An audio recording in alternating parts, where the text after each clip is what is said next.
ನಿಮ್ಮ ಹಳೆಯ ಚಿನ್ನದ ಒಡವೆನ ಅಧಿಕ ಬೆಲೆಗೆ ಮಾರಬೇಕೆ?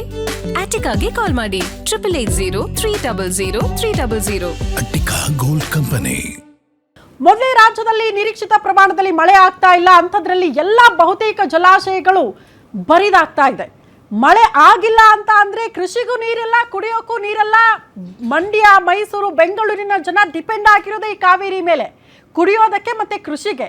ಅಂಥದ್ರಲ್ಲಿ ನೀರಿನ ಮಟ್ಟ ಮತ್ತೆ ಮತ್ತೆ ಕಡಿಮೆ ಆಗ್ತಾ ಇರೋ ಹೊತ್ತಲ್ಲಿ ತಮಿಳುನಾಡಿಗೂ ಅದರಲ್ಲೂ ನಾವು ಪಾಲ್ ಕೊಡ್ತೀವಿ ಅಂತ ಹೊರಟು ಬಿಟ್ರೆ ನಮ್ಮ ಪರಿಸ್ಥಿತಿ ಏನು ಅಂತ.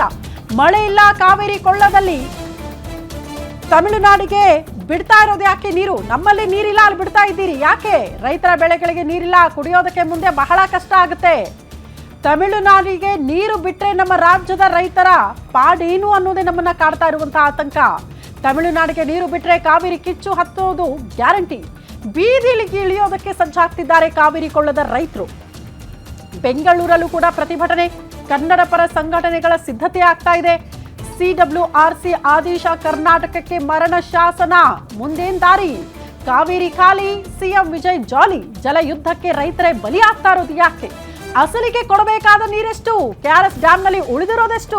ಒಂದೇ ತಿಂಗಳು ಬೆಂಗಳೂರಿಗೆ ಕಂಟಕ, ಭೀಕರ ಜಲಕ್ಷಾಮ ಫಿಕ್ಸ. ಮಳೆ ಇಲ್ಲದ ಹೊತ್ತಲ್ಲಿ ಕಾವೇರಿ ಕೊಳ್ಳದ ನೀರಿಲ್ಲ ಆ ಭಾಗದಲ್ಲಿ, ಆದರೂ ಕೂಡ ತಮಿಳುನಾಡಿಗೆ ನೀವು ನೀರು ಕೊಡಲೇಬೇಕು ಅನ್ನುವಂಥ ಆದೇಶ. ರೈತರ ಪಾಲಿಗೆ ಮರಣ ಶಾಸನ ಅಂತ ಆಕ್ರೋಶ ಹೊರಹಾಕ್ತಿದ್ದಾರೆ. ಮತ್ತೊಮ್ಮೆ ನಮ್ಮ ಇಡೀ ರಾಜ್ಯ ಕಾವೇರಿ ಹೋರಾಟಕ್ಕೆ ಸಾಕ್ಷಿಯಾಗಬೇಕಾ? ಮತ್ತೊಮ್ಮೆ ರೈತರು ಬೀದಿಗಿಳಿದು ಹೋರಾಟ ಮಾಡಬೇಕಾ ನೀರನ್ನ ಉಳಿಸ್ಕೊಳ್ಳೋದಕ್ಕೆ? ಯಾಕೆ ರೈತರ ಹಿತಾಸಕ್ತಿ ನಿಮ್ಮ ಜವಾಬ್ದಾರಿ ಅಲ್ವಾ? ತಮಿಳುನಾಡು ನೀರು ಪಡ್ಕೊಳ್ಳೋದ್ರಲ್ಲಿ ಯಶಸ್ವಿ ಆಗುತ್ತೆ ಅಂದ್ರೆ ನಮ್ಮಲ್ಲಿ ನೀರಿಲ್ಲದ ವಾಸ್ತವ ಪರಿಸ್ಥಿತಿಯನ್ನ ಮನವರಿಕೆ ಮಾಡಿಕೊಳ್ಳುವಲ್ಲಿ ನಮ್ಮ ಸರ್ಕಾರ ಯಾಕೆ ಫೇಲ್ಯೂರ್ ಆಗ್ತಾ ಇದೆ ಪದೇ ಪದೇ? ಇದು ಪ್ರಶ್ನೆ ಇರೋದು. ಇದ್ರ ಬಗ್ಗೆನೇ ಇವತ್ತು ಚರ್ಚೆ ಮಾಡೋಣ.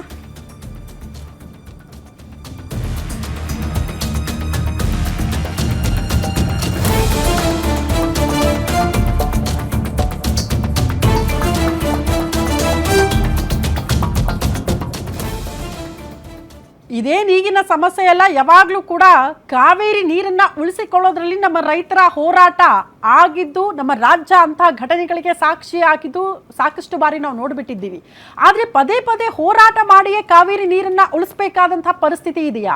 ಯಾವುದೇ ಪಕ್ಷ ಅಧಿಕಾರದಲ್ಲಿದ್ದಾಗಲೂ ಕೂಡ ವಾಸ್ತವ ಪರಿಸ್ಥಿತಿನ ಮನವರಿಕೆ ಮಾಡ್ಕೊಳ್ಳುವಲ್ಲಿ ಯಾಕೆ ಫೇಲ್ಯೂರ್ ಆಗುತ್ತೆ ಅನ್ನೋದೇ ಪ್ರಶ್ನೆ. ತಮಿಳುನಾಡಿಗೆ ನೀರು ಪಡ್ಕೊಳ್ಳೋಕ್ಕಾಗುತ್ತೆ, ನಮ್ಮಲ್ಲಿ ನೀರು ಉಳಿಸ್ಕೊಳ್ಳೋಕ್ಕಾಗಲ್ಲ ಅಂದ್ರೆ ಏನಿದ್ರ ಅರ್ಥ? ಏನು ಮಾಡ್ತಿದ್ದಾರೆ ನಮ್ಮನ್ನು ಆಳುವಂಥ ಜನಪ್ರತಿನಿಧಿಗಳು? ಇದು ಪ್ರಶ್ನೆ ಇರೋದು. ಇದ್ರ ಬಗ್ಗೆ ಚರ್ಚೆ ಮಾಡೋಣ. ನಮ್ಮ ಜೊತೆಗೆ ಅತಿಥಿಗಳು ಜಾಯ್ನ್ ಆಗಿದ್ದಾರೆ, ಅವ್ರನ್ನ ವೆಲ್ಕಮ್ ಮಾಡ್ಕೊಳ್ಳೋಣ. ಅಬ್ಬಣಿ ಶಿವಪ್ಪ, ರೈತ ಮುಖಂಡರು ನಮ್ಮ ಜೊತೆಗೆ ಜಾಯ್ನ್ ಆಗಿದ್ದಾರೆ. ಸರ್ ನಮಸ್ತೆ, ಕಾರ್ಯಕ್ರಮಕ್ಕೆ ಆತ್ಮೀಯ ಸ್ವಾಗತ. ಅದೇ ರೀತಿ ನೀರಾವರಿ ತಜ್ಞರು ಆದಂತಹ ಸುರೇಶ್ ಸರ್ ನಮ್ಮ ಜೊತೆಗಿದ್ದಾರೆ. ಸರ್ ನಮಸ್ತೆ, ಕಾರ್ಯಕ್ರಮಕ್ಕೆ ಆತ್ಮೀಯ ಸ್ವಾಗತ. ಬಿಜೆಪಿ ವಕ್ತಾರೆ ಆದಂತಹ ಕಾಂತಿ ಶೆಟ್ಟಿ ಅವರು ಈಗ ತಾನೇ ಜಾಯ್ನ್ ಆದ್ರು. ಮೇಡಮ್ ನಮಸ್ತೆ, ಕಾರ್ಯಕ್ರಮಕ್ಕೆ ಆತ್ಮೀಯ ಸ್ವಾಗತ. ಕಾಂಗ್ರೆಸ್ ವಕ್ತಾರರು ಆದಂತಹ ಚಾಂದ್ ಪಾಷಾ ಸರ್ ಇದ್ದಾರೆ. ಸರ್ ನಮಸ್ತೆ, ಕಾರ್ಯಕ್ರಮಕ್ಕೆ ಆತ್ಮೀಯ ಸ್ವಾಗತ. JDS ವಕ್ತಾರರು ಆದಂತಹ ನಾಗೇಂದ್ರ ಬಾಬು ಸರ್ ಕೂಡ ಜಾಯ್ನ್ ಆಗಿದ್ದಾರೆ. ಸರ್ ನಮಸ್ತೆ, ಕಾರ್ಯಕ್ರಮಕ್ಕೆ ಆತ್ಮೀಯ ಸ್ವಾಗತ. ಮೊದಲೇದಾಗಿ ರೈತರಿಂದ ಪ್ರಾರಂಭ ಮಾಡಿಬಿಡೋಣ. ಸರ್, ರೈತರು ಹೋರಾಟ ಮಾಡಿ ನೀರು ಉಳಿಸ್ಕೊಳ್ಬೇಕು ಅನ್ನೋಂಥ ಪರಿಸ್ಥಿತಿ ಇದೆ. ನಮ್ಮ ಜನಪ್ರತಿನಿಧಿಗಳಿಗೆ ನೀರು ಉಳಿಸುವಂತಹ ಯಾವ ಪ್ರಯತ್ನನೂ ಇಲ್ಲ. ರೈತರ ಹಿತಾಸಕ್ತಿ ಕಾಪಾಡಬೇಕು ಅನ್ನುವಂಥ ಆಲೋಚನೆ ಕೂಡ ಇದ್ದಂಗೆ ಕಾಣಿಸಲ್ಲ. ನಮ್ಮಲ್ಲಿ ಇಲ್ಲಿ ಆಗ್ತಿರೋದೇನು ಅಂತಂದರೆ, ನಮ್ಮ ರಾಜಕಾರಣಿಗಳ ಇಚ್ಛಾಶಕ್ತಿ ಕೊರತೆ ಇಲ್ಲಿ ಕರ್ನಾಟಕದ ವಿಷಯಕ್ಕೆ ಬಂದಾಗ. ಯಾಕೆಂತಂದರೆ ತಮಿಳುನಾಡಿನ ವಿಷಯ ಬಂದಾಗ ಅಲ್ಲಿಗೆ ಪ್ರಾದೇಶಿಕ ಪಕ್ಷಗಳಿರುವಂಥದ್ದು, ರಾಷ್ಟ್ರೀಯ ಪಕ್ಷಗಳು ಇಲ್ಲದೇ ಇರೋದ್ರಿಂದ ಅಲ್ಲಿ ಎಲ್ಲ ಪ್ರಾದೇಶಿಕ ಪಕ್ಷಗಳು ಅಲ್ಲಿನ ಜನರ ಒಂದು ವಿಶ್ವಾಸ ಪಡೆಯೋದಕ್ಕೆ ಅಲ್ಲಿ ಏನು ಬೇಕು ಅನ್ನೋದ್ರ ಬಗ್ಗೆ ಅವರೊಂದು ನಿರ್ಣಯ ತಗೊಳ್ತಾರೆ. ಆದರೆ ಇಲ್ಲಿ ನಮ್ಮ ಇದರಲ್ಲಿ ಕಾಂಗ್ರೆಸ್ ಅಂದರೆ ಅಲ್ಲಿ ಹೈಕಮಾಂಡ್ ಇರುತ್ತೆ, BJP ಅಂದರೆ ಹೈಕಮಾಂಡ್ ಇರುತ್ತೆ, ಇನ್ನೊಂದು ನಮ್ಮ ಪ್ರಾದೇಶಿಕ ಪಕ್ಷ ಹೋಗಿ ಮತ್ತೊಂದು NDA ಜೊತೆ ಸೇರ್ಕೊಂಡಿರೋದ್ರಿಂದ ಇವಾಗ ಅದು ಏನು ಮಾತಾಡೋಕ್ಕಾಗದಿರೋ ಪರಿಸ್ಥಿತಿ ಆಗಿದೆ. ಏನು ಇವತ್ತು ನಮ್ಮ ಕಾವೇರಿ ಪ್ರಾಧಿಕಾರದ ಹತ್ರ ಹೋಗಿ ಸರಿಯಾದಂಥ ವಾಸ್ತವಾಂಶ ತಿಳಿಸಿದ್ದಿದ್ರೆ ಇವತ್ತು ಈ ಪರಿಸ್ಥಿತಿ ಬರ್ತಿರಲಿಲ್ಲ. ನಮ್ಮ ಕಾವೇರಿ KRSಗೆ ಹರಿದು ಬರ್ತಿರೋದೇ 3500 TMC ನೀರು. ಇದು 3500 ಕ್ಯೂಸೆಕ್ಸ್ ನೀರು.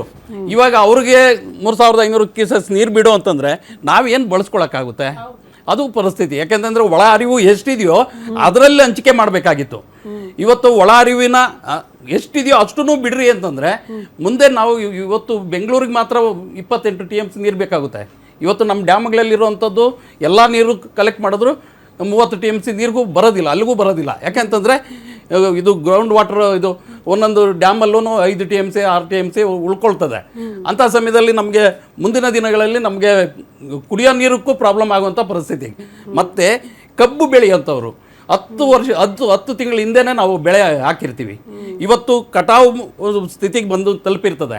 ಇವಾಗ ನೀರು ಕೊಡದೇ ಇದ್ದರೆ ವರ್ಷ ಪೂರ್ತಿ ಬೆಳೆ ಬೆಳೆದಂಥದ್ದು ರೈತನ ನಷ್ಟ ಆಗ್ತದೆ. ಇದ್ರ ಬಗ್ಗೆನೂ ಯೋಚನೆ ಮಾಡಬೇಕಾಗಿತ್ತು. ಯಾಕೆಂದರೆ ಇದನ್ನೆಲ್ಲ ಕುಲಂಕುಷವಾಗಿ ಪ್ರಾಧಿಕಾರದ ಮುಂದೆ ಪ್ರಸ್ತಾಪ ಮಾಡಬೇಕಾಗಿತ್ತು. ಇಲ್ಲಿ ಎಲ್ಲೋ ಫೈಲೂರ್ ಆಗಿದೆ ನಮ್ಮ ಸರ್ಕಾರ ಅನ್ನೋದು ನಾವಿಲ್ಲಿ ಹೇಳಬೇಕಾಗಿದೆ ಮೇಡಮ್. ಎಸ್, ಸರ್ಕಾರ ಫೇಲ್ಯೂರ್ ಆಗಿದೆ. ವಾಸ್ತವ ಪರಿಸ್ಥಿತಿನ ಮನವರಿಕೆ ಮಾಡಿಕೊಳ್ಳೋ ನಿಟ್ಟಿನಲ್ಲಿ ನಮ್ಮಲ್ಲಿ ನೀರಿಲ್ಲ, ಉತ್ತಮ ಮಳೆ ಆಗ್ತಾ ಇಲ್ಲ, ನೀರಿನ ಮಟ್ಟ ಕುಸಿತ ಆಗಿದೆ, ಕೃಷಿಗೂ ಕುಡಿಯೋದಕ್ಕೂ ಡಿಪೆಂಡ್ ಆಗಿರೋದು ಅದೇ ಕಾವೇರಿ ನೀರಿನ ಮೇಲೆ. ಆದರೂ ಕೂಡ ಅದನ್ನು ಮನವರಿಕೆ ಮಾಡಿಕೊಳ್ಳುವಲ್ಲಿ ಸರ್ಕಾರ ಯಾಕೆ ಫೇಲ್ಯೂರ್ ಆಯಿತು ಅನ್ನೋದೇ ಪ್ರಶ್ನೆ. ಅದ್ರ ಬಗ್ಗೆ ಚರ್ಚೆ ಮಾಡೋಣ. ಅದ್ರ ಜೊತೆಗೆ ನಾವು ನೇರವಾಗಿ ನಮ್ಮ ಸುರೇಶ್ ಸರ್ ಹತ್ರ ಕೇಳ್ಬಿಡ್ತೀನಿ. ಸುರೇಶ್ ಸರ್, ಈಗ ಮೊದಲೇ ಮಳೆ ಇಲ್ಲ, ನೀರಿನ ಮಟ್ಟ ಕುಸಿತ ಆಗಿದೆ, ಇಂಥದ್ರಲ್ಲಿ ನೀರು ಹಂಚಿಕೆ ಆಗಲೇಬೇಕು ಅನ್ನುವಂಥ ಆದೇಶ ಹೆಂಗೆ ನೋಡ್ತಾ ಇದ್ದೀರಿ ಇದನ್ನ ಅಂತ?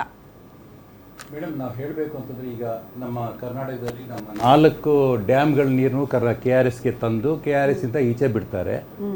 ಆ KRS ಮಳೆ ಬರೋ ನೀರನ್ನು ಮೊದಲು ಕಾಲುವೆಗಳ ಮುಖಾಂತರ ಇರೋ ಊರಿನ ಕೆರೆಗಳಿಗೆಲ್ಲ ಫಸ್ಟು ಹರಿಸಿ ಆಮೇಲೆ ಡ್ಯಾಮ್ಗೆ ತುಂಬಿಸಿ, ಡ್ಯಾಮಿಂದ ನಾವು ನೀರು ಕೊಟ್ಟರೆ ರೈತರಿಗೂ ಉದ್ಧಾರ ಆಗುತ್ತೆ, ರೈತರು ಬೆಳೆ ಬೆಳೆಯೋಕ್ಕೆ ಅವಕಾಶ ಆಗುತ್ತೆ. ಕೆರೆಯಲ್ಲಿ ನೀರು ತುಂಬಿದ್ರೆ ಅಂತರ್ಜಲ ಇಂಪ್ರೂವ್ ಆಗೋಕ್ಕೆ ಅವಕಾಶ ಆಗುತ್ತೆ. ಇವತ್ತಿನ ದಿನ ಕೆರೆಗಳನ್ನೇ ಬರೀದು ಮಾಡ್ತಾ ಇದ್ದಾರೆ, ಕೆರೆಗಳಿಗೆ ನೀರು ಹರಿಸ್ತಾ ಇಲ್ಲ. ಹಾಗಾಗಿ ನಮಗೆ ಎಲ್ಲೇ ಹೋದರೂ ರೈತರಿಗೆ ನೀರು ಸಿಗದೆ ಅಂತರ್ಜಲ ಬೋರೆಲ್ಲಲ್ಲಿ ನೀವು ಇದು ಮಾಡಿದ್ರು 1,000-1,500 ಅಡಿ ಹೋಗಬೇಕಾಗಿದೆ ಇವತ್ತಿನ ದಿನ ಪರಿಸ್ಥಿತಿ. ಮುಂಚೆ ನಿಮಗೆ ಬರೀ 200 ಅಡಿ 300 ಅಡಿ ನೀರು ಸಿಗ್ತಾಯಿತ್ತು. ಯಾಕೆಂದರೆ ಕೆರೆಗಳು ಪ್ರತಿಯೊಂದು ಇದರಲ್ಲೂ ಕೆರೆಗಳು ಊರುಗಳಲ್ಲೂ ಇತ್ತು. ನಮ್ಮ ಬೆಂಗಳೂರು ಸುತ್ತ ಅಂತಂದರೆ 1000 ಕೆರೆಗಳ ಬೀಡು ಅಂತ ನಮ್ಮ ಬೆಂಗಳೂರು ಕರೀತಾ ಇದ್ರು. ಆದರೆ ಇವತ್ತಿನ ಬೆರಳೆಣಿಕೆ 80-82 ಕೆರೆಗಳು ಇಲ್ಲ ಇವತ್ತು. ಅದರಲ್ಲಿ ಅರ್ಧ ಕೆರೆಗಳಿಗೆ ಕೊಚ್ಚೆ ನೀರು ಹರಿಸಿ ಅದನ್ನು ತಿರ್ಗಾ ಮಲಿನ ಮಾಡಿ ಅದನ್ನು ಹಾಳು ಮಾಡ್ತಾ ಇದ್ದಾರೆ. ಉಪಯೋಗ ಅಂತ ನೀರು ಯಾವುದು ನಮಗೆ ಸಿಗ್ತಾ ಇಲ್ಲ. ಹೀಗಾಗಿ ಬೆಂಗಳೂರಿನ ಜನ ತಿರ್ಗಾ ಕಾವೇರಿ ನದಿಗೆ, ಕಾವೇರಿ ನೀರಿಗಾಗಿ ಒದ್ದಾಡೋ ಸ್ಟೇಜಿಗೆ ಬಂದಿದ್ದೀವಿ ನಾವು.